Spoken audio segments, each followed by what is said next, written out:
Chris Bowen is so confident, smug if you like, about the capability of renewables to deliver affordable and reliable energy for this country, despite all the evidence. You know, we've got prices continuing to go up. We've got reliability that's worse than it's ever been.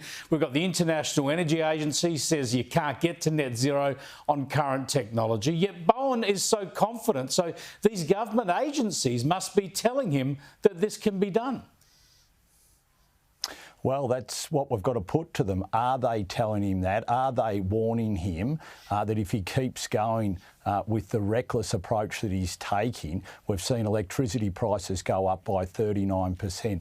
Are they likely to double again? That's my deep concern. And if you look at the international comparisons, that's likely where electricity prices will go under Chris Bowen. So we need to be able to ask, what are the warnings, what are the modelling that's being done, and are they prepared to be transparent about the costs? And if Chris Bowen is keen to offer us the chance to do that, we're going to do it. And as I've said, the hope is that they will be upfront, because the whole of Chris Bowen's approach is built on this idea that he's going to continue to put renewables into the system, and he believes make electricity prices go down. Yet everything points to the fact that it will continue to drive costs up, especially when you look at the cost of transmission that is still yet got to go into the system.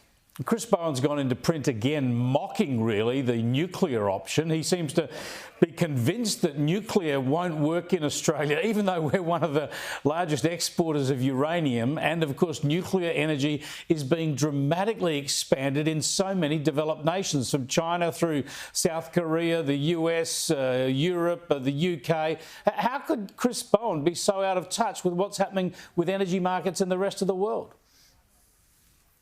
There's a nuclear renaissance taking place right around the world, and Chris Bowen doesn't want Australia to be part of that. I met with Mike Goff, who's the assistant to Chris Wright, the Energy Secretary in the Trump administration. He said to me the thing that keeps him up at night is where are they going to get their uranium supplies from. That's something that we could have had as part of that critical minerals deal with the Trump administration, yet we just left it on the table. And overnight, Bill Gates has just been able to announce that TerraPower, his first-of-a-kind nuclear reactor, has just been approved to get built in the US. So you've got Bill Gates and his fortune backing nuclear, and here in Australia, Chris Bowen acting like a complete and utter relic, which will leave Australia behind. And if you are absolutely dead serious about reducing emissions, why wouldn't you put nuclear on the table? It really shows that